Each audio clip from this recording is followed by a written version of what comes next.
Subscribe করুন Sony ৮, click করুন bell icon. Gopal দাদা, ও গোপাল দাদা, বাড়ি আছো? হ্যাঁ আছি তো, বলো বলো পুরীর বাবা। আর কি বলবো বলো, রোদে খরায় চাষের জমির যা অবস্থা, চাষ করা তো দূর, মাটি কোপানো মুশকিল হয়ে যাচ্ছে। হ্যাঁ গরমটা তো তীব্র, কিন্তু পেটের দায়ে কাজ তো করতেই হবে। হ্যাঁ সে তো অবশ্যই, তবে গোপাল দাদা তুমি একটু মহারাজের কাছে ব্যাপারটা জানিও, যদি আমাদের চাষি ভাইদের জন্য মহারাজ কিছু করেন। ঠিক আছে ঠিক আছে, আমি দেখছি কি করা যায়। দেখো, রোজ তো কাজ নিয়ে আলোচনা হয়, তা আজকে আমি চাই রাজসভায় একটু আড্ডা হোক, একটু গল্প হোক। হ্যাঁ মহারাজ, ঠিক বলেছেন। আড্ডা গল্প হলে মন ভালো থাকে, আর মন ভালো থাকলে আপনা আপনি শরীর ভালো থাকবে। মহারাজ, একটা গল্পের আসর হোক না? হোক হোক, তাহলে কে গল্প বলবে আর কিসের গল্প বলবে? মহারাজ গোপালই বলুক, ও তোর নাতি নাতনিগুলোকে দিনরাত গল্প শোনায়। ঠিক আছে মহারাজ, মন্ত্রী মশাই যখন চাইছেন আমার কাছে গল্প শুনতে, তাহলে আমি গল্প বলা শুরু করছি। কিরকম গল্প শোনাবি গোপাল? আমি মহারাজ আজকে একটা ওই ভূতের গল্প শোনাবো। শাসন ছাড়া ভাষণ ছাড়া সভা হলো শুরু, গোপাল বলবে ভূতের গল্প, বুক করে দুরু দুরু। আমি তাহলে শুরু করি। একদিন ঝড়ে একটা কাক মরেছে, আর মন্ত্রী মশাই সেই সময় বলা শুরু করেন। তিনি বিশাল জাদু শক্তি পেয়েছেন। গোপাল, আমাকে নিয়ে একদম মস্করা করবে না, আমি বলে দিচ্ছি। গল্পটা শুনুন না। তারপর থেকে যতবার ঝড়ে কাক মরতো, ততবারই মন্ত্রী মশাই নিজের কাক পেটাতে শুরু করলেন। সবই নাকি তার মহিমা। তারপরে কি হলো গোপাল? আরে এরপর তো শুরু হলো আসল কাণ্ড। একদিন রাতে সব মৃত কাকগুলোর ভূতেরা সবাই একটা সভা ডাকলো। তারা সবাই একটা আলোচনা করলো। এরপরে কি হলো? এরপরে মন্ত্রী মশাই একদিন রাতে জঙ্গল দিয়ে যাওয়ার সময় শুনতে পান কাকের ডাক। রাতে কাক ডাকছিল? হ্যাঁ, কাকের ভূত তো। তারপরে মন্ত্রী মশাইকে হঠাৎ অনেক কাকের ভূত তাড়া করে। মন্ত্রী মশাই পা পড়ে মাটিতে পড়ে যান। উনি বলতে থাকেন, বাঁচাও বাঁচাও। কি মন্ত্রী কি মরে গেল? কাকেরা কি মন্ত্রীর চোখ তুলে নিল? সব না, এরপরে কাকেরা একে একে মন্ত্রীর মাথায় বিষ্ঠা ত্যাগ করে চলে গেল। দেখলেন মহারাজ, দেখলেন গোপাল আমার নামে উল্টো পাল্টা গল্প বানিয়ে বললো, আর সবাই খিলখিল করে হাসলো। তুমি রাগ করছো কেন বলো তো? গল্পের নাম হবে কাকের চাপে মন্ত্রী কাঁপে। এটা কিন্তু খুব খারাপ হচ্ছে। আপনি রাগ করছেন কেন? আমি তো শুধু মন্ত্রী মশাই বলেছি, আমি তো আর কৃষ্ণনগরের মন্ত্রী মশাই বলিনি। আমি চললাম, এই অপমান আর নেওয়া যাচ্ছে না, চললাম।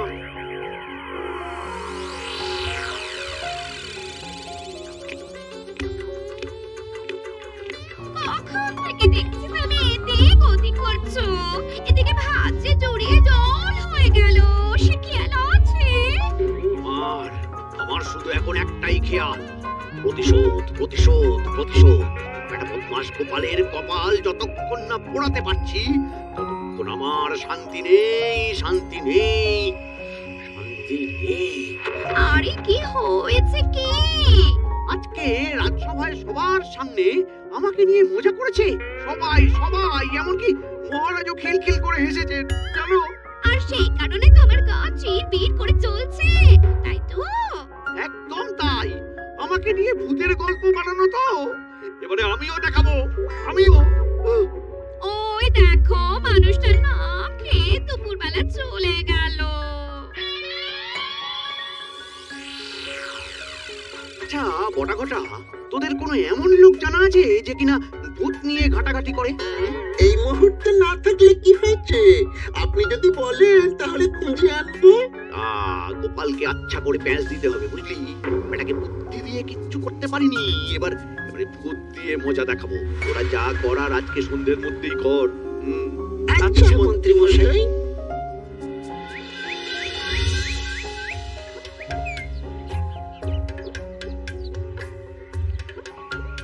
গোপাল দাদা, ও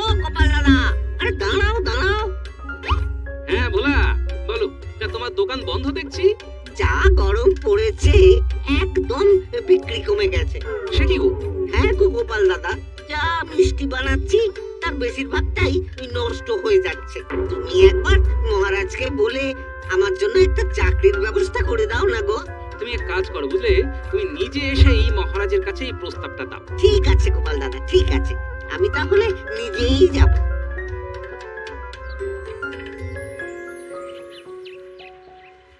ও গোপাল দাদা, তুমি আমার ব্যাপারটা মহারাজকে জানিয়েছিলে? একদম সময় পাইনি গো। তুমি এক কাজ করো না, তুমি আগামীকাল নিজেই মহারাজকে এসে তোমার যাবতীয় যা দুঃখ কষ্ট সব জানিয়ে যেও। বেশ, তুমি যখন আশ্বাস দিচ্ছ তাহলে তাই যাব।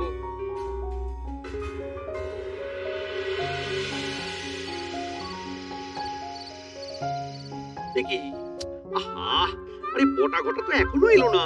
ও আসবে না, ওরা তোমার সুসময়ের বন্ধু গো, সুসময়ের বন্ধু। বিপদে কেউ পাশে থাকবে না। তাহলে কি আমি হাত গুটিয়ে বসে থাকবো নাকি? তুমি তো আমার অর্ধাঙ্গিনী, তুমিও তো আমার একটু উপকার করতে পারো নাকি? তাই করব, তুমি চলো আমার সাথে। আমি এমন একজনকে চিনি, উনি সব সমস্যার সমাধান করে দেন। তা ওনার কি নাম? ওনার নাম সমাধান বাবা। উনি ভূত আর ভগবান সবার সাথে সরাসরি কথা বলেন, শুধু মানুষের সাথে পর্দার আড়ালে। তাহলে আর দেরি কেন, এক্ষুনি চলো। কি বৎস, কি চাই? বাবা, আমার খুব কষ্ট বাবা। তা কি চাই বল? গোপালকে শাস্তি দিতে চাইছিস তো? হ্যাঁ বাবা, আপনি কি করে জানলেন? রে, আমি তোর মতি গতি সব জানি। চট করে 50টা মোহর পর্দার এদিকে বাড়িয়ে দে। ওরে বাবা রে বাবা রে বাবা, 50 মোহর? এতে অত আঁতকে ওঠার কি আছে রে মূর্খ? প্রত্যেক মাসে তো 500 মোহর তুই চুরি করিস। তা 50 মোহর দক্ষিণা দিতে তোর হাত কাঁপছে কেন? না বাবা, আসলে আপনাকে দেখতে পাচ্ছি না তো, তাই।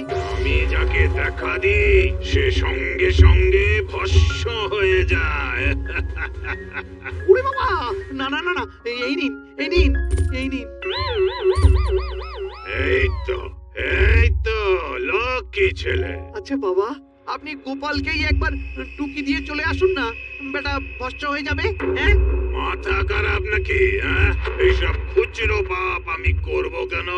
গোপালকে দেখা দিতে গেলে পথে ঘাটে যদি অন্য কারোর সঙ্গে দেখা হয়ে যায় তখন? হ্যাঁ, তুমি এত ঘ্যান না করে তুমি সমস্যার কথাটা বলো না। বাবা, আমি গোপালকে জব্দ করতে চাই।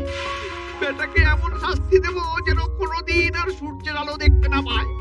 আমার পিছনে লাগা, ওর পিছনে ভূত লেলিয়ে দিন বাবা। হ্যাঁ, শোন, আমার পোষা ভূত নিজে থেকে কারোর ক্ষতি করে না, তার কাছে যেতে হয়। তোকে একটা সুতোর গুলি দিচ্ছি। কি? আরে সুতো দিয়ে আমি কি করব? ঘুড়ি ওড়াবো নাকি? আরে দূর বাবা, গোপালকে ওড়াবি। আচ্ছা, একদম উড়িয়ে দেবো? একদম। এটা গোপালকে দিয়ে বলবি। অনেক ধন্যবাদ বাবা, অনেক ধন্যবাদ। সুতো তো পেয়ে গেছি, এখন শুধু সুতো খুঁজতে হবে গোপালকে সুতো দেওয়া। তাহলেই তো তোমার পথের কাঁটা সরে যাবে, আর তারপরে তুমি আরো বেশি বেশি করে চুরি করতে পারবে। ঠিক বলেছ।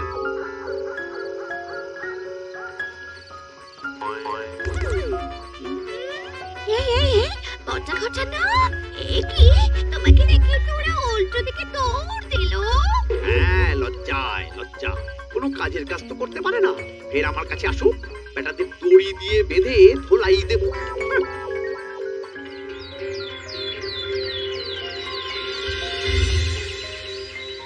মহারাজ, অনেক সমস্যা নিয়ে আপনার কাছে এসেছি। বলো বলো কুঙ্কি বাবা। মহারাজ, এই গরমে খরায় চাষের জমি পুরো পাথর হয়ে গেছে। যদি চাষ না করতে পারি তাহলে তাহলে আমরা খাবো কি বলুন? আপনি কিছু একটা করুন। হ্যাঁ, আমি চাষাবাদের কি বুঝি বলো? গরমে তো একটু কষ্ট হবে, আর বর্ষা আসতে তো এখনো দেরি আছে। মহারাজ মহারাজ, আপনি তো আমাদের মা বাপ, বিপদে পড়ে আপনার কাছেই ছুটে এসেছি, দেখুন যদি কিছু করতে পারেন। ঠিক আছে, তোমরা এখন যাও, আমি দেখছি কি করা যায়। মহারাজ মহারাজ, আপনি একটু দেখুন, এই গরমে মিষ্টির দোকানে বিক্রি একদম কমে গেছে। রোজ আমার ওই শেষ দুধের মিষ্টি নষ্ট হচ্ছে। কি তোমারও সমস্যা? হ্যাঁ মহারাজ, আপনি কিছু একটা করুন। একটা চাকরি যদি দেন এই কয়েক মাসের জন্য, তাহলে খুব ভালো হয়। ঠিক আছে, তুমি এখন এসো, আমি দেখছি কি করা যায়। মহারাজ, আমারও একটা সমস্যা আছে। সবার সব সমস্যা কি আজকেই দেখা দিল? না, আসলে সমস্যাটা পাঠশালা কেন্দ্রিক। এই গরমে বাচ্চারা পাঠশালা আসতে চাইছে না। কি করা যায় বলুন তো? মহারাজ, আমাদের রাজ্য তো রসাতলে যাচ্ছে। এত লোকের এত সমস্যা, কিন্তু আপনি কিছুই সমাধান করতে পারছেন না। এই একা আপনার চিন্তা করার সময় দেবে তো? ওসব ভেবে লাভ নেই মহারাজ, প্রজারা আগে। আর আমার কাছে এমন একটা জিনিস আছে যেটা দিয়ে আমাদের রাজ্যের সব সমস্যার সমাধান হয়ে যাবে। কি জিনিস? এই হলো এক জাদু সুতোর গুলি। এটা আমি এক সাধু বাবার কাছ থেকে নিয়ে এসেছি, কারণ আমি কদিন ধরেই দেখছিলাম যে আমাদের প্রজাদের অনেক কষ্ট। আচ্ছা, তাই বুঝি? তা এই সুতোর গুলি দিয়ে কি হবে মন্ত্রী মশাই? এই সুতোর গুলি নিয়ে রাস্তায় বেরোতে হবে, তারপর সুতোর এক অংশ ধরে থেকে গুলিটা নিজের মতন রাস্তায় ছেড়ে দিতে হবে। তারপর সুতো নিজের মতন পথ দেখিয়ে নিয়ে যাবে। একদম শেষে যেখানে গিয়ে সুতো থামবে, সেখানে একটা ছোট্ট টবে বসানো লেবু গাছ আছে। সেই গাছ যদি আমাদের রাজ্যে নিয়ে আসা যায়, তাহলে আমাদের রাজ্যের সব সমস্যার সমাধান হবে। বাহ, বাহ, বাহ, তাহলে তো ভালো কথা। এই সুতোর গুলি নিয়ে বেরিয়ে পড়ুন মন্ত্রী মশাই।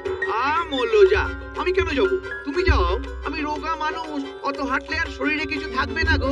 তাহলে গোপাল, তুমি বরং যাও। আমাদের রাজ্যের কল্যাণের জন্য মন্ত্রী এত ভেবেছে, এটা আমার দেখে খুব ভালো লাগছে। রাজ্যের কল্যাণ না আমার কল্যাণ, সেটা আপনি পরে টের পাবেন মহারাজ।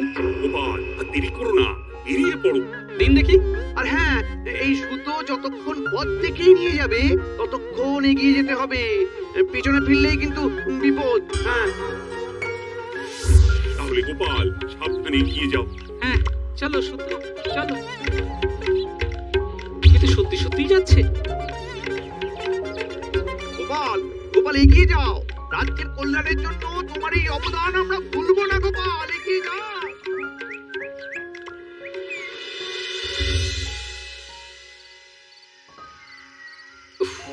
বড্ড খিদে পেয়েছে, খেয়ে নি। দেখি কি হলো, আমার খাবারটা কোথায় গেল? ওর খাবার আমার পেটে। এই কে তুই? হ্যাঁ, আমি ছায়াপু। দিনের বেলা ছায়া দেখা যায়, রাত্রি বেলা কিচ্ছু না। ভূত রাজ্যের দিকে যাচ্ছিস, তাই তোকে স্বাগত জানালাম। হ্যাঁ, ভূত রাজ্য? তার মানে মন্ত্রী মশাই আমাকে জেনে বুঝে এখানে পাঠিয়েছেন? না বাবা, আমি বাড়ি যাই। ওরে বাবা, সামনে ভূত, পিছনে কুকুর। জয় ঠাকুর, এখন তুমি ভরসা। না, আমাকে বুকে বল নিয়ে এগিয়ে যেতে হবে। এই গোপাল হেরে যাওয়ার পাত্র না।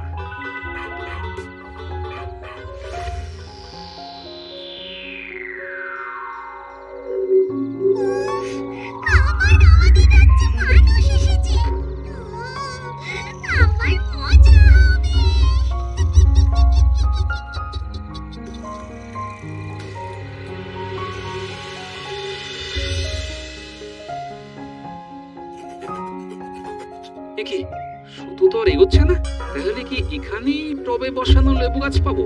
কিন্তু কি, এই তো দেখছি একটা মাঠ, আর মাঠের মধ্যে কালো কালো মানুষের মূর্তি।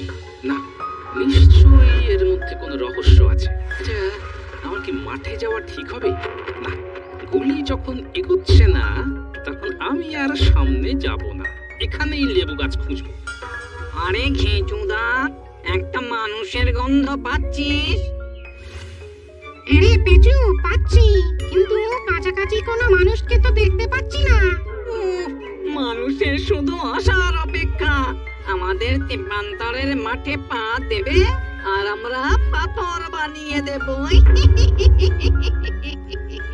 হ্যাঁ, যা বলেছিস। চারিদিকে মানুষেরা রাজত্ব করে আর এখানে আমরা। চল চল, মাঠের ওদিকটায় গিয়ে দেখি কোন মানুষ মাঠে পা দিয়েছে কিনা। উফ, বাবা, কি বাঁচা বেঁচে গেছি। মাঠে পা দিলেই পাথর হয়ে যেতাম। আমি বাবা বাড়ি যাই, কুকুর বেড়াল যা আসবে সামলে নেব। আরে আরে, ওই তো মানুষ, ওই তো। কিরে, আমাদের ডেরায় এসে পালিয়ে যাবি ভেবেছিস? অত সোজা না। এখানে যে একবার আসে সে আর ফিরে যেতে পারে না। আর তাকে আমরা ভৌতিক শক্তিতে পাথর বানিয়ে দিই। আয় আয়, তোকেও পাথর বানাই চিনিং বিরিং। এই, দাঁড়াও দাঁড়াও দাঁড়াও, তোমাদের কোনো অধিকার নেই আমাকে পাথর বানান। কেন? তুই তো আমাদের রাজ্যে প্রবেশ করেছিস। এখন আমরা তোকে পাথর বানাবো। এটাই নিয়ম, আর এটাই তোর শাস্তি।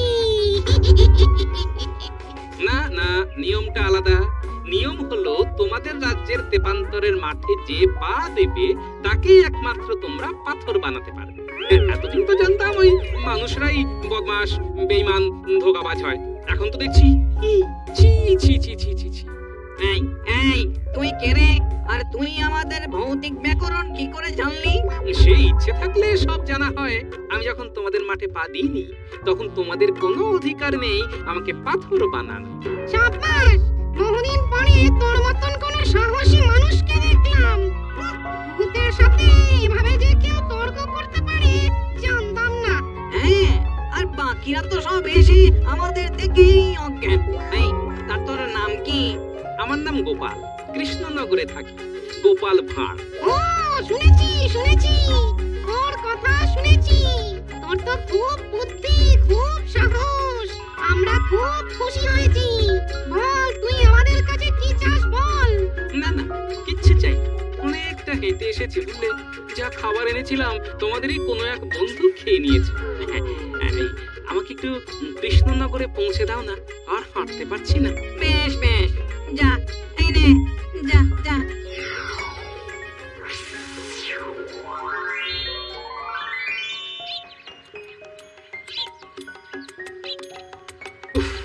যেন একটা যুদ্ধ করে ফিরলাম। একটা মন্ত্রী আমাকে ফাঁসানোর জন্য কত চক্রান্ত করলো। না, এবার আমাকে কোনো চারা গাছের দোকান থেকে লেবু গাছ কিনে নিয়ে যেতে হবে।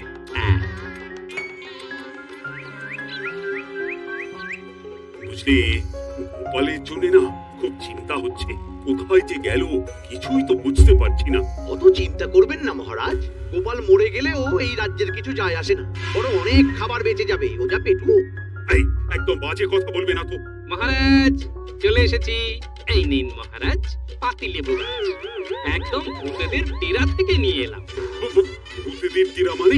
তো বেশ মজার ভূত মহারাজ। অনেক খাওয়া দাওয়া, গল্প আড্ডা হলো। ভালো ভূত, আমাকে দেখে খুশি হলো বুঝলেন।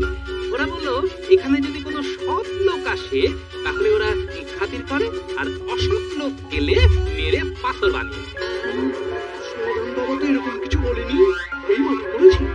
গোপাল, এখন কি করতে হবে? এই লেবু গাছ আপনি রাজবাড়ির বাগানে বসাবেন, আর বাকি সমস্যার সমাধানের কিছু উপায় জানতে পারলাম মহারাজ। কি?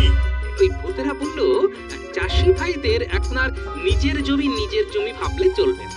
সবাই মিলে একে অপরের জমি একটু একটু করে চষতে হবে। খোলার ব্যাপারে বললো ওই গরমকালে মিষ্টি কম খেলেও টক দইয়ের চাহিদা অনেক, সে যেন দই বানায়। আর আমার ব্যাপারে?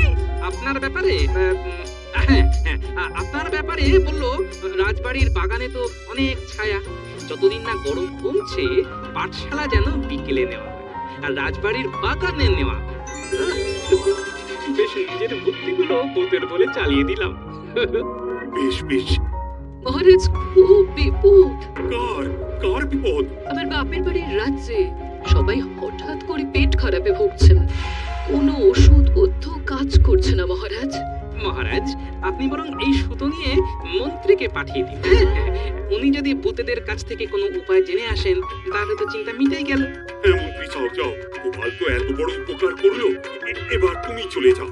ওরে বাবা, না, আমি যেতে পারবো না মহারাজ। ওখানে গেলেই পাথর বানিয়ে দেয়। না মন্ত্রী, তোমাকে যেতেই হবে। আমার বাপের বাড়ির লোকেরা কষ্ট পাবে, এটা আমি মানতে পারবো না। হ্যাঁ হ্যাঁ, যাও মন্ত্রী, তুমি তো খুব সাহসী। ও মহারাজ, এই কাজ করবেন না। আমি গোপালকে ভূতের হাতে মারার জন্য এই ছক কষেছিলাম। আমাকে ছেড়ে দিন মহারাজ, আমাকে তাহলে ছেড়ে তো দিন। তোমাকে যেতেই হবে। আর এত নিচ মন, যাও। আমি ভূতের হাতে পড়তে চাই না। আমি অসৎ মহারাজ। গোপাল তো বললো ভূতেরা অসৎ লোককে পাথর বানায়। আমাকে ছেড়ে দিন মহারাজ, আমাকে ছেড়ে দিন।